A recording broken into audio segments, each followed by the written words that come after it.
You're listening to the A Bit From Within podcast with Felicia Marty. And sitting with fear is part of the process. It's natural. We're taught like, oh, well, you just have to be confident. You just have to be confident. Just fake it till you make it. But I think it's actually much more powerful and authentic if you just sit with the fear. And then when the fear is at a level where you know you can move forward, right? There's debilitating fear. And then there's the fear in your body where you're like, okay, I'm going to get wild. I'm going to do it anyway. Once you get to that, I'm going to do it anyway, wild energy, that's when you start to integrate where you're like, okay, I'm scared. I'm going to do it scared.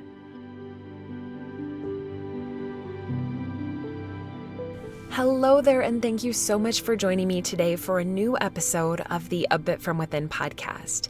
My name is Felicia, for those of you who are new around here. I am an astrologer and a true self-love encourager. I help other people with really being themselves and accepting that who they are and where they are is absolutely good enough.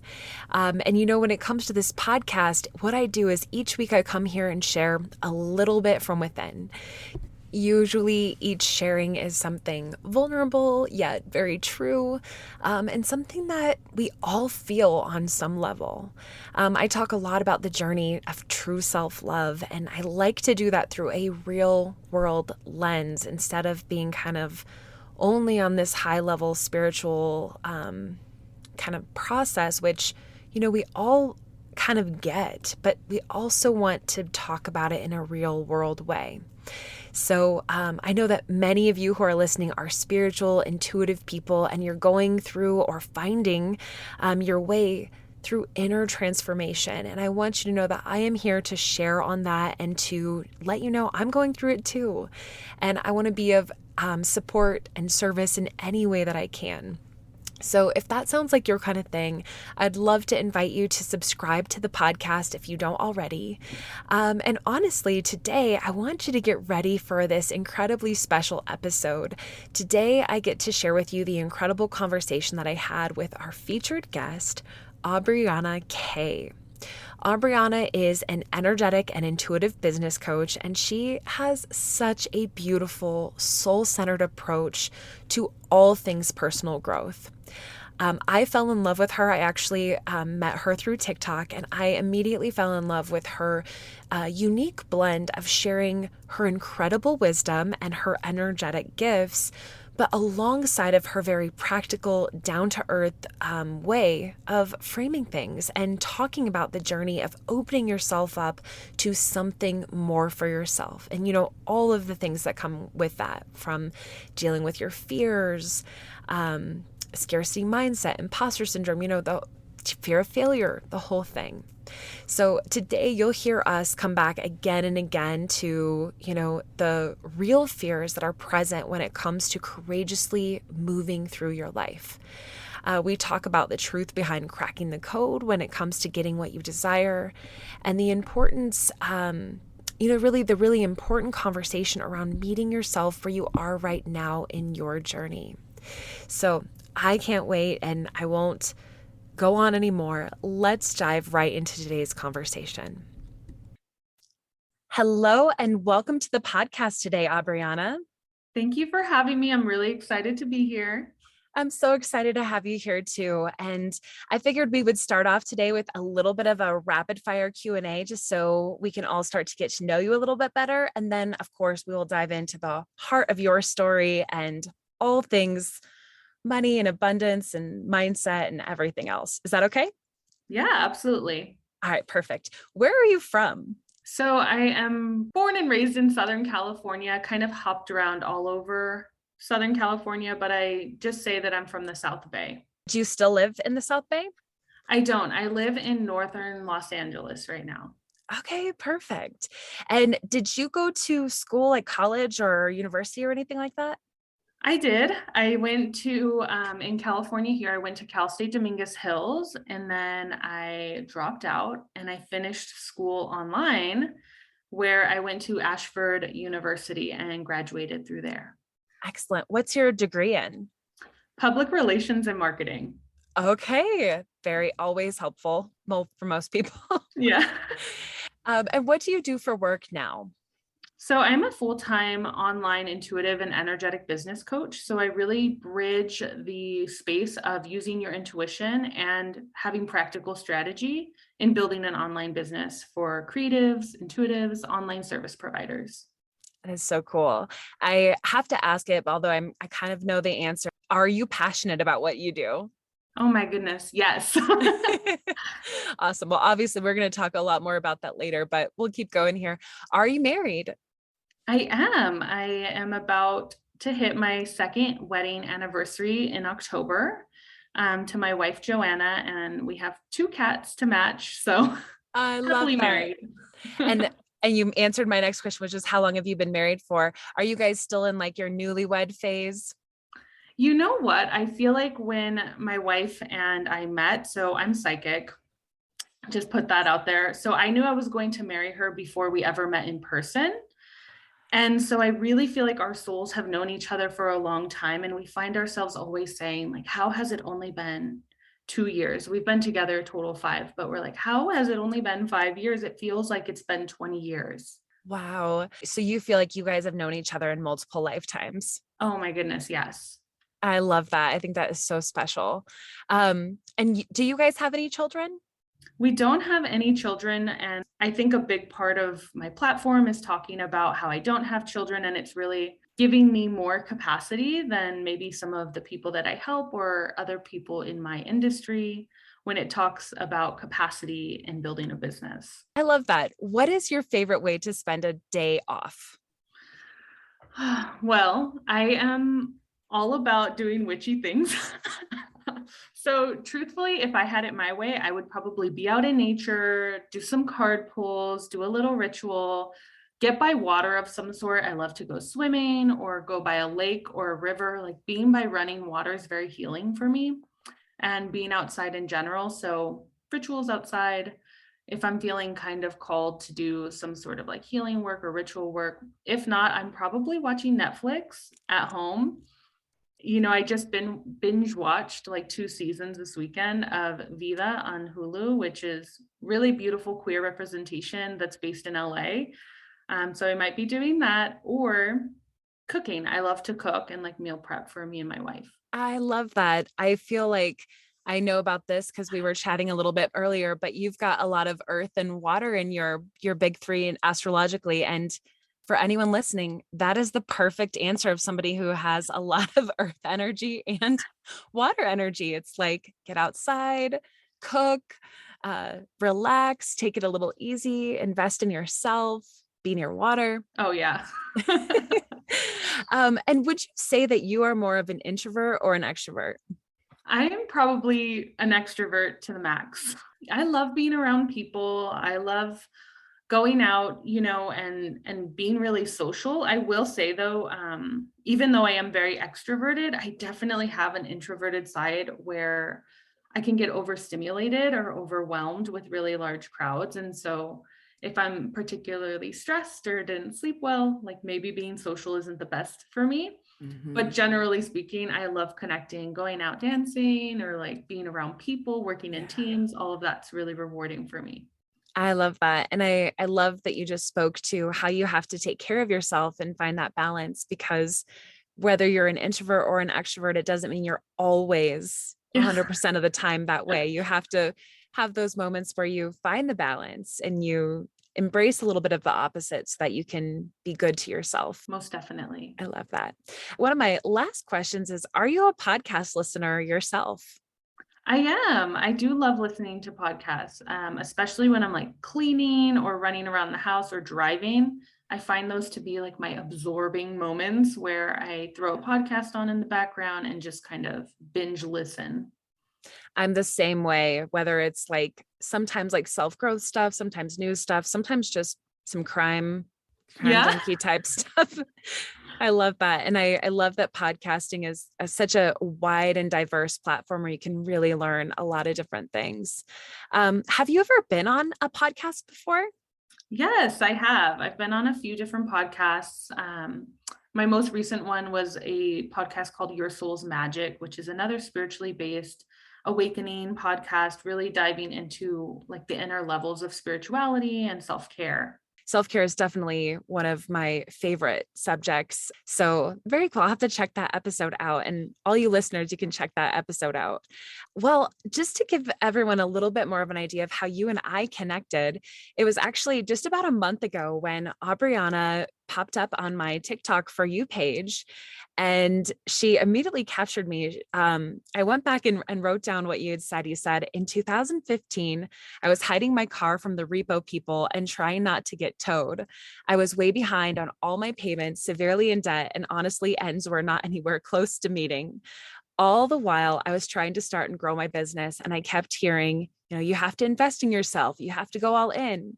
And I would try to get into programs and they'd want me to pay in full. And when I couldn't, they'd say it was a scarcity mindset. I'm sorry, but I'm here to call BS on all of that. Yeah. And from that moment that I heard you say that, I was like, not only do you have me hooked, but you totally have my heart. So that's part of why I'm so excited to have you here today. And I was hoping that as we start to dive in a little bit deeper, could you kind of share us more, like take us back to 2015? Tell us more of where you were at in that part of your journey. I'd love to kind of zoom into that moment. Sure. So it's a little bit heavy, what I was going through at that time. I was with my ex-girlfriend at that moment, and she had been trying to take her own life. So we were on one income, and I was the sole earner for my household. And so that really put us in a place where we could no longer make any of our bills. And it was living off credit cards, like picking up extra odd jobs. And I had an energy practice outside of my full-time job where I did readings or intuitive energy healing, but it just wasn't enough. And I was just falling more and more and more behind. And eventually I came to the conclusion that we needed to move out of our apartment, sell off all of our stuff, like find a room for rent.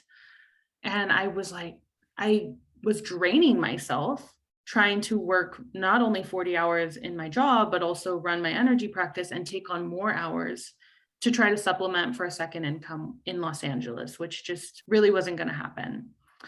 And I know that it was like I had the desire, I had the passion, I had the talent, and I just needed help. And I needed help on how to run a business, how to grow a business. And I really couldn't find anything that would work for me. And I was reading books, I was going to free seminars, free web classes, which turned into sales pitches, but I couldn't get into anything that really provided me value. And so it took a lot of years, like floundering and spinning my wheels in the mud, and really hit rock bottom before it went up. I appreciate your honesty and your transparency around that, because I feel like so many of us have those moments in our life where things are far from where we'd want them to be, or definitely far from ideal, far from the highlight reel that we see projected everywhere on social media around us. So when you're going through that and you're living in that reality that like life is really hard right now, even though I'm trying to do my best to be aligned and be positive and be grateful, I'm still going through that kind of dark night of the soul, so to speak. Oh, yeah. Can you speak to your own kind of dark nights of the souls, and how did you stick with that? How did you not give up? Like what was some of the self-talk that you had to go through along the way? There's been many a dark night of the soul for me. Just to give a brief background, I know that you and I spoke how I grew up all over Los Angeles, primarily because both of my parents were on drugs. And so we experienced a lot of homelessness. And so we were like living in different places or vans. And so when I became an adult, I moved out at 17, and I went to college and I flunked out because of mental health reasons. And I always found myself having this like inner calling or like this inner knowing of I can make this happen. And something that really shifted my perspective was that there's this quote, and I talk about it on my TikTok, that the pain may not be your fault, but the healing is your responsibility. And so in those moments, I would find myself kind of turning to myself. Like, how are you going to help yourself out of this, Aubrianna? Like, you're an adult now, and I don't have that family to lean on, or I don't have that resource. I don't have that access. But what do I have?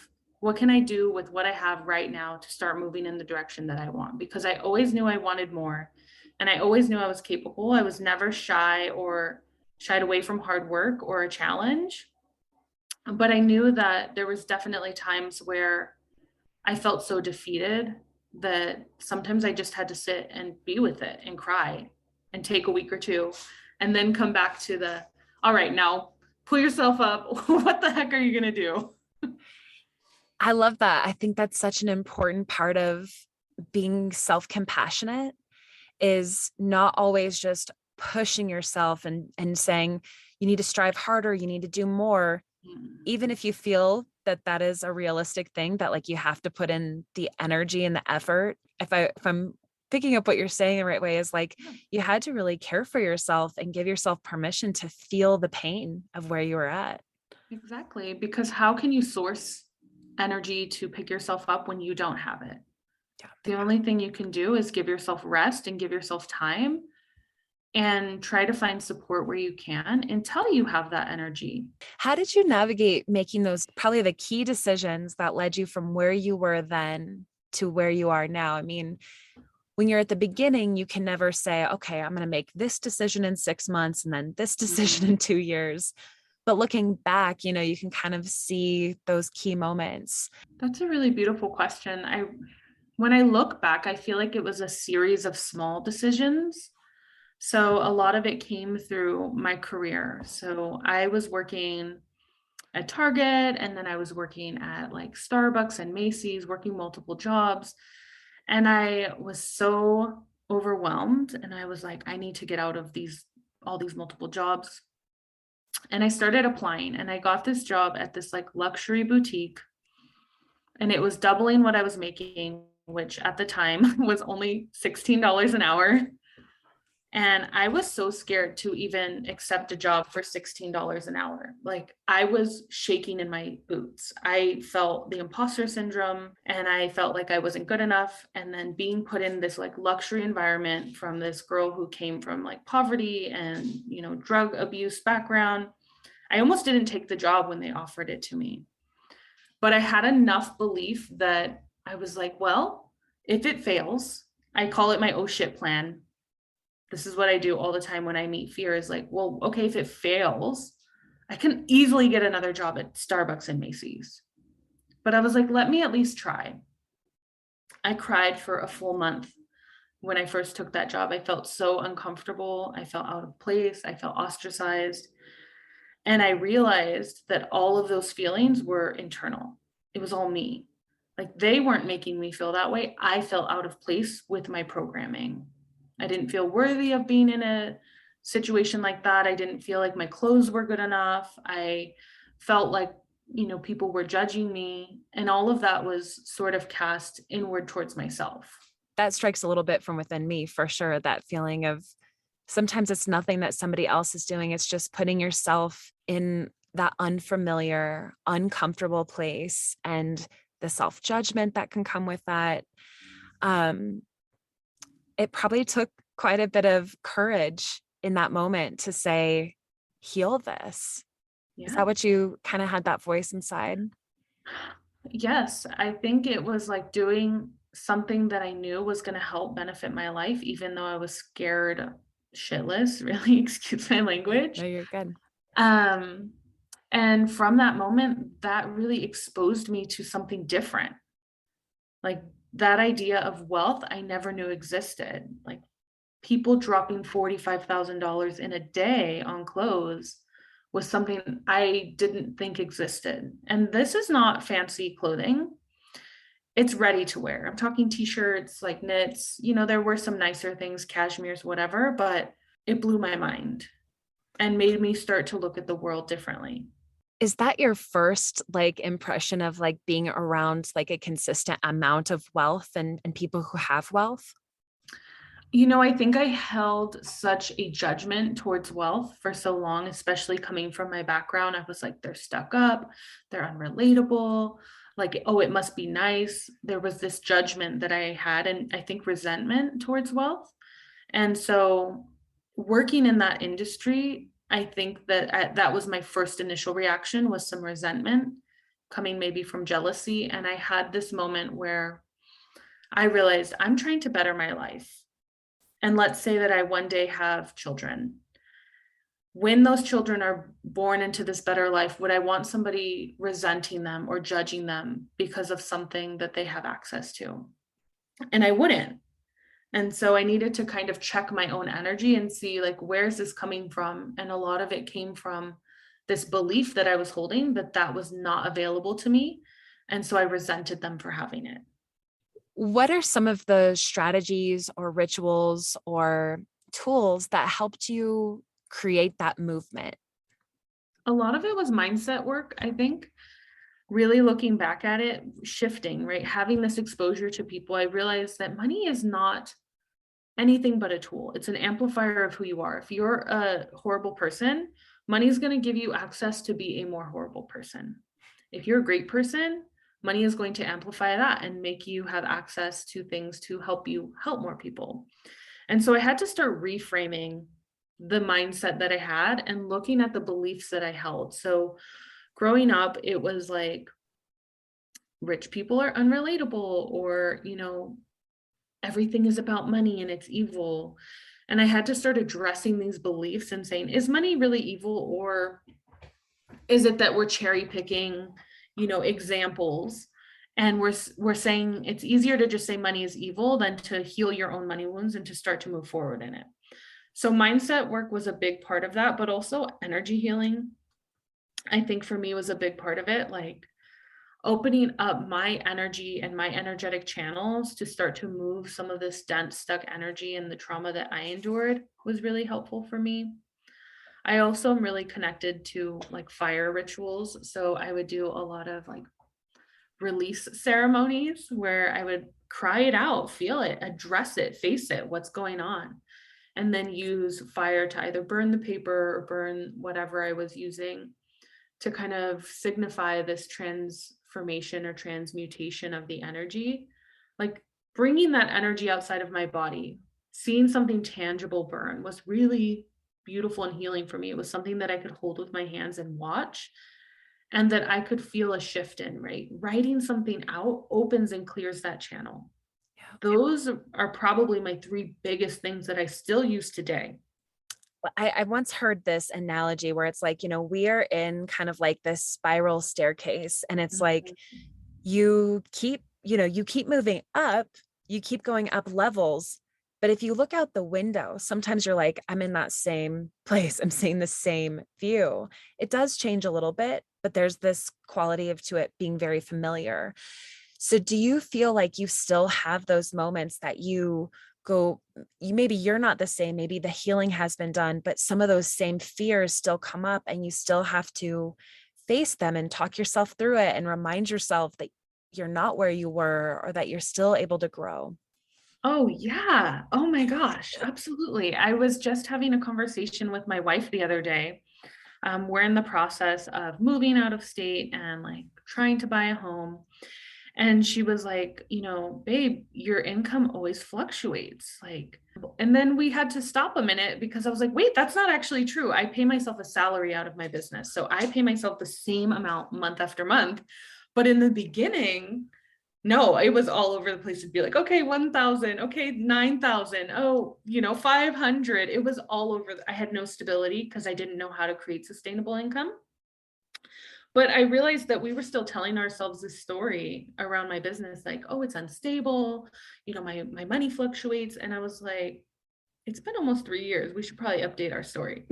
Wow. It really speaks to how long it really takes to Yeah. really consciously sometimes reprogram. I mean, I've Mhm. heard stories where sometimes people repeat the same stories for 15, 20 years. So I guess 3 is really not that bad. I love that reframe. And there's this saying that I like to use all the time, and it's like right before something really big happens in your life, do you know what happens? Absolutely nothing. And it's true, like you're just going through life. You never know when something is going to shift, or you're going to have one of those moments that really changes the course of what your life is going to look like. And it's all those little steps in the staircase that you're talking about. It's like moving up, moving up, moving up. You're just trucking along the staircase, and then soon enough you hit that next tier or you hit that next level. Yep. I start to get so excited because I feel like there's so many things that we're getting at in the heart of this conversation that are so relevant. But I am curious, like, can you talk a little bit about this idea? And I think that this applies to anyone, whether you are a business owner or a creative or your own, or whether you work for someone else or you're retired, is like there's this thing going around, especially in the zeitgeist of our world right now, this idea of like crack the code. Like Mm, if you go to yoga 5 times a week, you will be transcendent. Or if you buy this class, or if you learn this defeat the scarcity mindset 101, like you'll just crack the code and you'll have all of the wealth. How do you frame that? Like, how do you deal with that? What do you say to other people who are being sold that idea? well, one, I've been in the spiritual community for a long time. So not only do I run an intuitive and energetic business practice, before that, I ran an intuitive development business. And so I've been in the spirituality space for a while. And quite frankly, anyone who's going to tell you that there's like some secret sauce or some secret code that's going to completely just like rocket launch you overnight is being inauthentic, quite frankly, in my opinion. Yeah. Now, do I think that there aren't things that break us open and that we have breakthroughs with? Yes, absolutely. I have had those quantum leaps myself. But I think that when it comes to like cracking this code, you have to realize that it's all these shifts and your ability to be open to receiving those shifts. There's been times in my life where I've experienced, medicine or practices that could be really helpful for me, but I wasn't in a space to receive them mentally. And so, we can do the work and we can talk about the codes and we can talk about the healing, but it all starts really from an internal process. Like it starts with awareness. Like you and I were discussing EFT, and I was explaining how EFT is a wonderful tool and I use it. It really helps me reprogram my subconscious. But if you haven't gotten far enough in your journey to identify your beliefs or to identify the blocks or the feelings that you're having, then it might not be helpful for you and it actually might be counterproductive. It might push you away from things that could help you in the future because we haven't done the groundwork. So if you're wanting to crack the code, from my perspective, we first have to start with self-awareness. What are you feeling? What are your beliefs? What are you going through? And then we need to look at, are those thoughts true? We don't often think about setting boundaries with our own mind or even questioning or challenging our own thought process. Our brain likes to think, yep, this is the truth. And I like to tell my clients, like, it's time to evaluate your beliefs and ask if they're still serving you and if they're even true. I find so often we hold these beliefs that keep us small, but it starts with self-awareness, right? You have to first look at that. So really that is cracking the code, is becoming self-aware enough and brave enough and bold enough to challenge your thought process, because it's going to bring up things that you don't necessarily want to face, like trauma or scarcity or, limiting beliefs. And you need to make sure that you're in a place of receiving and looking at those things. That's really going to catapult you. When you start to pull those things out of your energy and you're like, oh yeah, money actually isn't evil. Oh yeah, I don't need to trauma bond with people. Like all of these things, once you start removing them from your energy, that is where the quantum leap comes from. And it might be a week for some people and it might be 6 months or years for other people. So there is no like level up in a day business here. I feel like slow clap, like I love that so much. And there's so many things that just popped into my head. I feel like one of the main things I was thinking of is, this idea that people, I mean, we all want it. We Mm. all want that, like, just hand me the key so I can just pop a bit in the door, walk through it, and boom, it's done. And for some people, you hear those stories where it seemed like that's what happened for them. And you think, am I doing something wrong that that's not happening for me? We need to normalize the fact that it does not look the same way for every single person, because we are all meeting who we are authentically, truly at our core is going to be able to move through whatever our unique journey is in its unique way. So it's literally going to be different. It's like we all have different fingerprints. It's that unique. The first thing is that this idea of like the key, right? And it's like we want to just get to this place. But when you think about that on like a soulful level, if you could just like have all the things that you're wanting, what you're really asking is to transcend pain or the human experience. It's not really about whatever you think it is, right? Okay, maybe you want to fly, you're like, I want $1 million. Why do you want $1 million? You're trying to take away the pain of struggle or access or whatever. Now, there is some portion of that that's like, yeah, I want to like ball out and have a lot of fun. But when we look at like the core emotion of the desire, it's to overcome or transcend pain. And so when we think about like manifesting, I often tell people like stop trying to manifest the how, which is really oftentimes money. And sometimes I do manifest money and it's because I'm like, yeah, I really want this for a specific reason. But it's much more powerful to think about what you actually want, which is like the ease and the steadiness in your body. The other part of that is that when we think about this key and we see people quantum leaping, we are not in their lived experience. And so whenever we are observing someone from the outside, we forget how much foundational work they really did, whether or not that person even recognizes it themselves. There's some sort of work that they've done to make that possible. And what I see often as a teacher is that people come into this spiritual space and they're like manifesting and things are magical. And then they hit their first roadblock and then they sort of fall back into their old patterns, right? They're not really committed to the full vision of what this work can do for them. And I just want to like maybe put this out there for anyone who might be listening and who's like on a spiritual path and trying to up level, that it's like your commitment to continue the long-term vision. Like this has to be a way of life for you in how you operate. It's how you operate in life and shifting that from an internal place first, and then everything else changes. Oh, you're absolutely right about that. One of the things that, popped up to me as you were talking is the word clarity and how important it is to have this idea of like, I have this vision for myself. And yet sometimes it feels more safe to stay vague. Well, I could see myself as wealthy, or I see myself as being through the pain, right? Like you pick the broad paint color, you just throw it on the canvas, you're like that. And we're sometimes afraid to get more clear. Maybe it's a fear of not getting what we want. If we say it, we don't get it, it'll be so painful. There's probably a lot of reasons that keep us from being clear, but what is your take on real clarity and how to embrace that and how to be flexible with it and how to break through that fear of the clarity?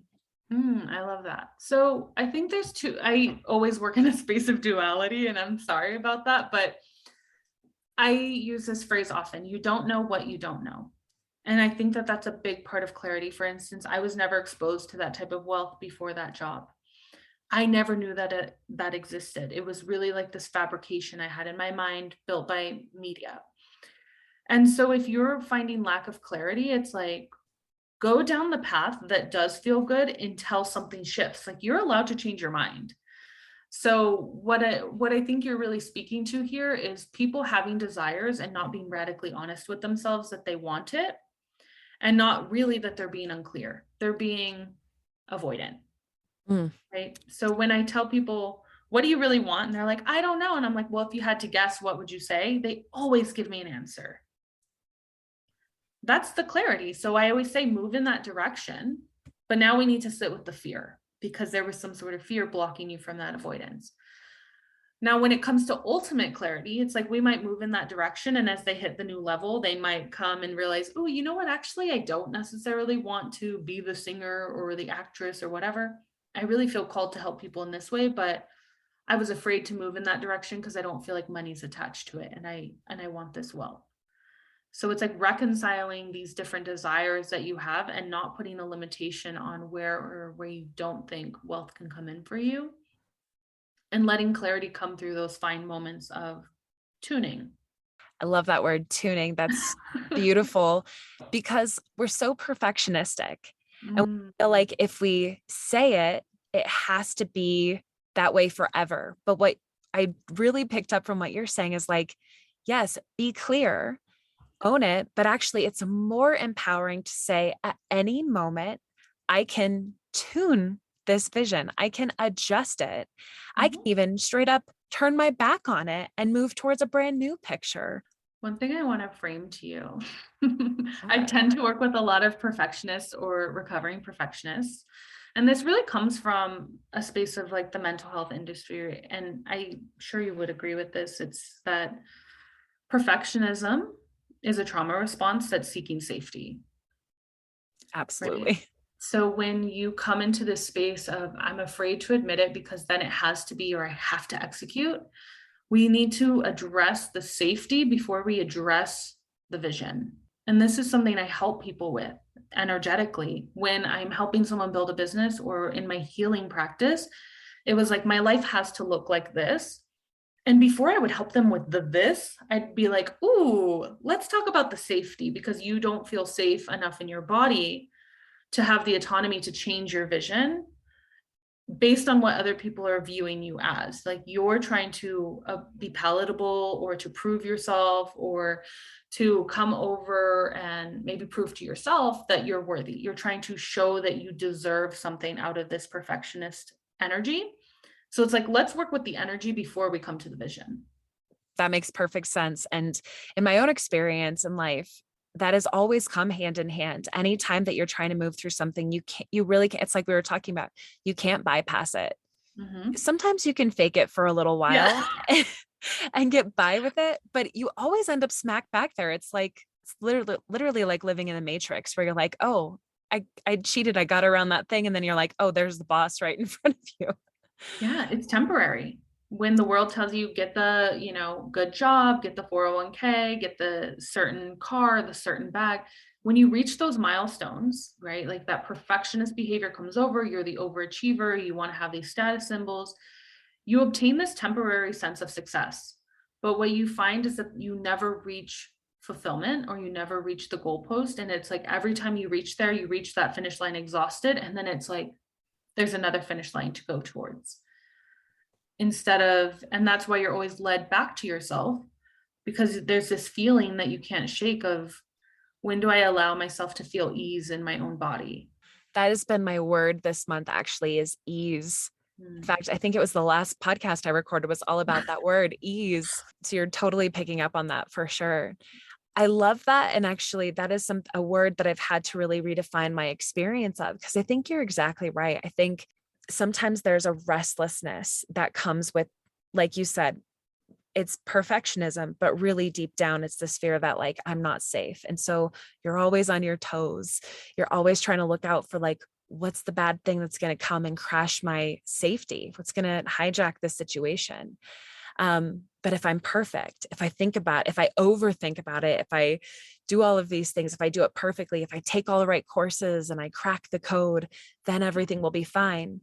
But you do those things and the fear doesn't change. Yeah. The ease doesn't come. Brings us right back to what we were saying in terms of the way to crack the code is to meet yourself truly and deeply. Because Mm. when you can start there, then things can really start to evolve because you're changing from the foundation. Would you Oh say my that's gosh. true?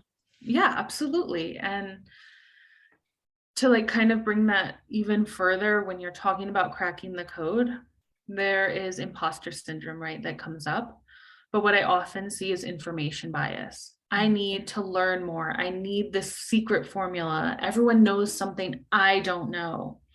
And information bias is similar to imposter syndrome, except for instead of saying, I'm not good enough or I'm not worthy, it's I need to learn more. I don't know enough. And I see that everywhere. And people use that to sell, right? Yeah. It's speaking to that part of you that feels insecure that you don't know. But what I see and what I've experienced so often is that you do know. And it's all about the integration, not the information. When you kind of settle into that place where you say, I'm going to go forward no matter what. It's like I told Dave, he's a videographer. He works for my business. He's an incredible videographer.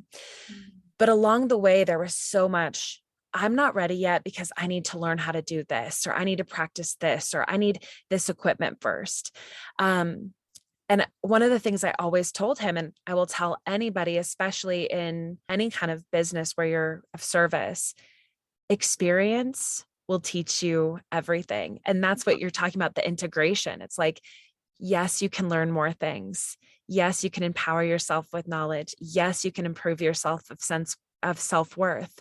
But until you try and you put yourself out there and you go through the little, moments where you feel like you almost failed, and then you all of a sudden realize you didn't fail at all. Until you prove that to yourself time and time again, sometimes you don't believe it no matter what. So I love what you said. Integration is such a big part of that. Can you speak a little bit to, I guess, that idea of integration, but also like learning to live with failure? Oh yeah. Oh my gosh. That's me in a nutshell. So when we think about really this idea of constantly needing to learn more, everything in duality, right? Like you sometimes do need to know more. Like when I was starting my business, I didn't know how to run a business. I actually needed that information, right? And a lot of times that's great. But there was a point in my journey where I started taking these programs and I was like, this is all stuff I know. This is all things I'm doing. And then I was like, oh, there's my cue. Okay, I need to stop putting myself in these spaces and I need to actually go out into the world, Aubrianna, and actually start practicing, right? You have to step out of the consumerism at some point and actually create. And in that, you're going to sit with fear a lot. And sitting with fear is part of the process. It's natural. We're taught like, oh, well, you just have to be confident. You just have to be confident. Just fake it till you make it. But I think it's actually much more powerful and authentic if you just sit with the fear. And then when the fear is at a level where you know you can move forward, right? There's debilitating fear. And then there's the fear in your body where you're like, okay, I'm going to get wild. I'm going to do it anyway. Once you get to that, I'm going to do it anyway, wild energy, that's when you start to integrate where you're like, okay, I'm scared. I'm going to do it scared.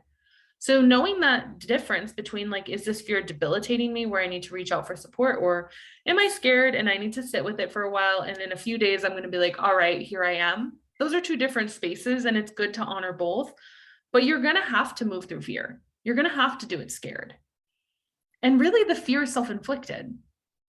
At the end of the day, nobody's sitting here thinking about you as much as you think you are. When I first created my first 5-figure offer in my coaching business, I sat in fear for a month and a half. I was like, oh my gosh, nobody's going to buy it. Like I went down the rabbit hole. And in reality, I wasn't actually charging more. It was literally my 3-month rate just doubled for a 6-month package. But it was the idea of receiving that amount and the worthiness work that came up that was all wrapped up in fear.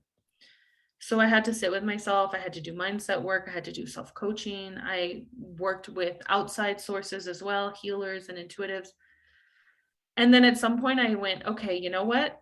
No more of the work. I either got to like get up and do it, or I'm just not going to do it. And so I threw it up on my website. I announced it in an email. I was like, I got to go public to hold myself accountable, or it's never going to happen. And I was in that wild fear at that point where I had moved through the debilitation and I went, okay, I've had enough nurturing. I've had enough support. Let's just do it. Worst case scenario, I oh shit planned it. I said, worst case scenario, nobody buys it. And then I'm right where I am. 2 days later, someone booked it. Oh my gosh. Yeah. They emailed me and were like, how can I work with you? Okay, here, sign me up. Send me the invoice. Oh, okay. Wow. What went through your mind during that moment? Oh my gosh, I was shitting bricks. When I got the email, I was so scared to answer. I literally went and ran to the room and I went to talk to my office like, oh my God, somebody actually wants to buy the 10K offer. Like, what am I going to do? Mind you, this person had worked with me before. I've known this client for like probably 5 years because we worked in healing spaces together. And it was like so ridiculous, but all of it was me. It was like I didn't feel worthy of it. It felt too big to hold. I felt like I was taking up too much space. So you think that when you get this milestone, you're going to be like, oh my God, I'm celebrating. But my first initial reaction was fear. Yeah. And then I was able to celebrate. It's both. It's like Yeah. you said, you're always going to talk about things in duality. Me too. So you're in good company there, Yeah. because two things can be true at the same time. Like you can be so excited and proud of yourself, and you can be, oh my gosh, I just did this. Now I have to recreate it. Now I have to follow through with it. Now I have to receive this. I can't believe I'm worthy of this. I Yeah. can't believe I'm here now. There's so many mixed feelings that come with such an incredible breakthrough. And I love that this conversation normalizes that, because I do feel like even though it is so true and we know that everyone goes through that, not everybody is talking about the reality of that. Yeah, that's true. And you've created a beautiful platform to explore those spaces. Thank Yeah. you. I think it's so important to me. I that's why I call this podcast A Bit from Within, is because sometimes you feel something just a bit, and then the other piece next to that is something totally different that is also just as real. And that's why I love chatting with you and just learning more about your journey and how you support people, because I feel like you really make space for that, and you make space for the fact that that's real. So speaking of all of your offers, can you tell us a little bit more about, what you do, what you're passionate about? What are some of your offers, and what is it like to work with you? Oh my goodness. Well, thank you for offering that to speak on that. So I work with people one-on-one in either 3-month or 6-month containers, where I walk them through creating an online business, foundations, mindset work. We do energy work together, rituals. I also have a group business program where I walk through a small group of entrepreneurs through a 3-month program. I call it my Quantum Business Expansion Program. And this is really for the entrepreneurs who are looking to fill in the gaps in their foundation. So they're probably making under 5K months, but they're needing some support. Like, how the heck do you structure the back end of your business? Let's get you through some of the mindset blocks to get you selling and get you marketing yourself in an authentic way. I don't believe in pain point marketing. I work solely on attraction sales. It's worked really well for some of my clients. And really, truthfully, all of them come and have these transformations, whether it's internal or external. We do energy work in that container as well. I also do like micro pop-up offers where I'll do like little mini minds that are 6 weeks. And then I occasionally have space for business intensives, which are like a 2-week container that's one-on-one with me. Those are currently like booked out right now. That's Um, awesome. Thank you. My one-on-one is also, I have one space left. I'm pretty much booked out for the rest of this next quarter. My next thing that's really booking now is my business group that's going to be coming in mid-August. But I really take this approach of staying true to my values at the end of the day. I'm all about the energy work, but I'm also about the practicality and recognizing the systems and the structures and the society that we live in, and understanding the collective consciousness, and that people are going to have different privileges, just like we were talking about with children. Like, that is a privilege. I live in a household with 2 incomes. I don't have children. That's something that extends my capacity that maybe one of my clients doesn't. Some of my clients have children and they work a 9 to 5 and they're still building a business. And so when I work with someone, I like to bridge their desire with their capacity. Like, what's your desire? And then what's your actual capacity? Then I'm going to show you the path of least resistance to get there. That being said, I am a manifesting generator in human design. So I always have these fun little pop-up offers. So, if it's comes in through a download, I'll probably just do it and I'll birth it into the space. But those are like my core offers. Group, one-on-one, and my intensives are always my bread and butter. Yeah. And I always take an intuitive and energetic approach before strategy. There's going to be times where intuition trumps strategy. And outside of the jobs that we talked about here on your podcast today, I've worked in marketing and business strategy and business development for almost 10 years, doing that and building back ends of different businesses that look different than mine.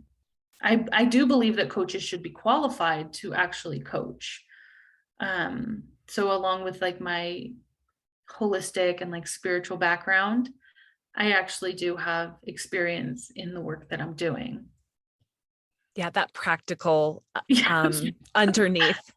Yeah. It's so important because it is essential. I think personally, being a person who's, been a yoga teacher for Mm, 60 years now, and like you said, being in the spiritual community, sometimes there's a little bit more weight on the spiritual side of things mhm. without the practical or realistic complementary component to Yeah. that.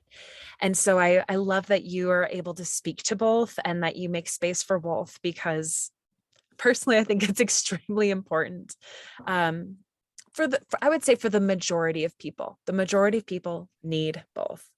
I would agree with you. I think there is a space for just the spiritual mindset coaching. Absolutely. Yeah.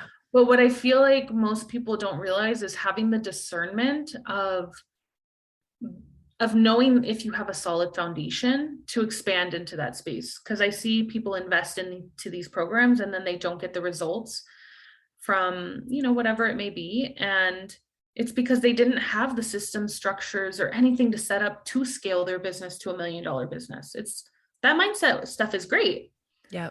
But if you don't even have any like automations or a way to take payment in your business, well, babe, mindset work is not where it's at. We need to talk about your foundations first.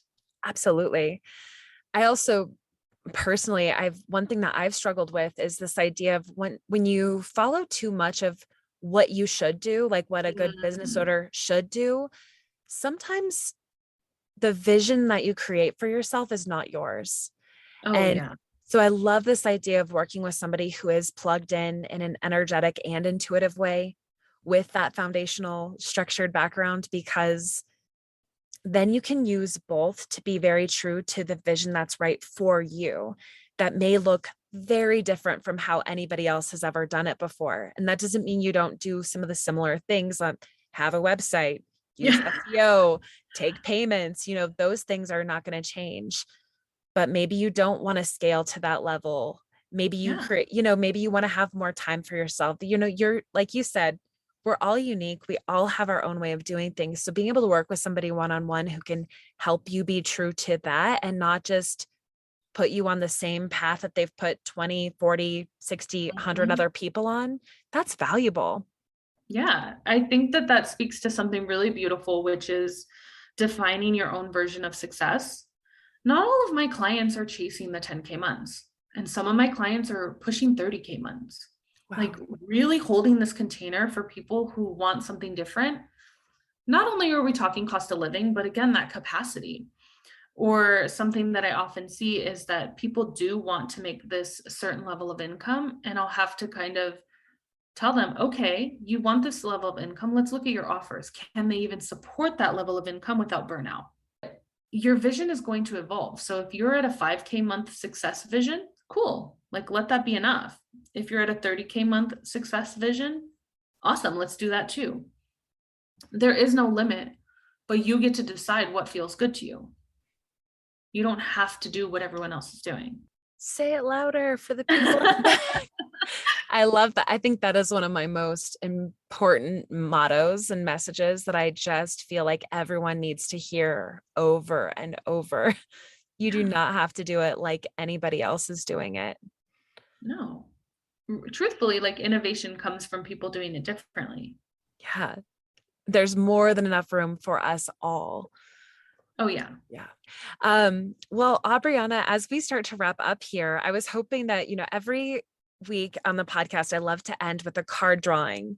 And I figured we could do a card drawing together and just see how the universe wants to contribute to this conversation. Is that okay with Oh you? my gosh, I'm so here for that. Okay, perfect. I'm going to be using the Wild Unknown Animal Spirit deck. So we'll just see. One of my favorite parts about this deck is it has like the elements on top of like what element it's associated with. So I love that piece of it. So let's see what we get. Great. I'm just going to take a deep breath here and shuffle these cards.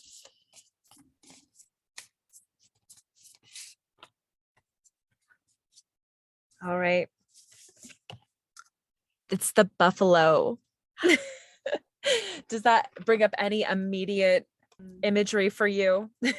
You know, the first thing that kind of popped into my mind was just being like out in this open field, like in nature. Out in nature. I know. I love that. So this is an earth card. It's an earth animal. But one of the things I love about this is I thought the same thing. Like you see buffalo, you see like, I don't know, home on the range, like Yeah. blue skies. But this is surrounded by this like purple and like almost like a lightning strike.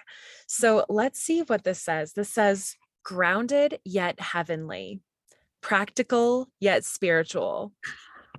My gosh, you saw the look on my face like, what is this exactly what we're talking about here today or what? It says, the hoofs of the mighty buffalo are grounded in earth, yet its heart and mind rise towards heaven. The buffalo sees challenge, hardship, or a bump in the road as an opportunity for upliftment. Therefore, the buffalo does not fear death, illness, or misfortune. Its gentle eyes look to the road ahead, trusting every turn.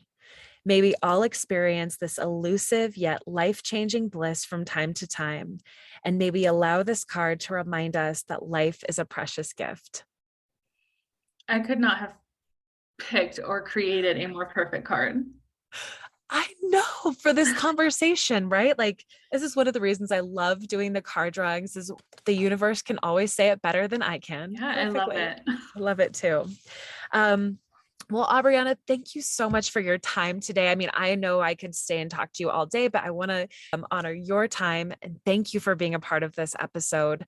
Where can people find you if they just want more of your energy? Oh my gosh. Thank you for having me first and foremost. You have no idea how enlightening this conversation was for me. It was truly a pleasure and an honor. If you are on Instagram or TikTok, my name is at Aubrianna K, and it's AubriannaKay. And that's also my website, aubriannak.com. Everything is just my name. Keep it simple. Yes. Yeah. I love that. Well, I will share with everyone. I absolutely love seeing Aubrianna's face pop up on my social media. I think they can tell that from just your beautiful energy. It's been an honor to have you, and hopefully we'll meet up again soon. I certainly hope so. That will do it for today's episode. I want to say thank you again for joining Aubrianna and I, listening to our conversation. I hope that it was very helpful. And I hope that you will, of course, go and follow her work. And of course, if you want to stay more connected to the work that I'm doing, you can also find me on TikTok at Felicia Marty or on Instagram at A Bit From Within. The majority of the work that I do is under the name A Bit From Within. I have a website where you can go and find more about my astrological readings. You can read all of my different kind of blog posts. And of course, you can stay plugged into the podcast each and every week, hearing more of these kind of wonderful shares and interviews and things that will help you stay inspired with your own personal growth and with that gentleness for yourself. I also want to let you know that I do have a Patreon page where you can join and get a wide level of different kind of self-care tools. We have a level that is just for ad-free episodes of this podcast, along with our monthly lunar ritual guide. This is perfect for all of you who love astrology. This includes a new and full moon ritual, along with a lot of other down-to-earth, very relatable astrological context that will help inspire you each and every month. And then from there, we have different levels with guided meditations. I have a huge library of guided meditations. We have different yoga classes available. And then, of course, offerings that are more community-based where we actually connect and practice yoga together and actually really talk about A Bit From Within, but more as the collective group. So if any of that sounds interested to you, I hope you know where to find that, patreon.com/abitfromwithin. And just once again, thank you so much for tuning in. I hope to see you again next week. Thank you again, Aubrianna, and until next time.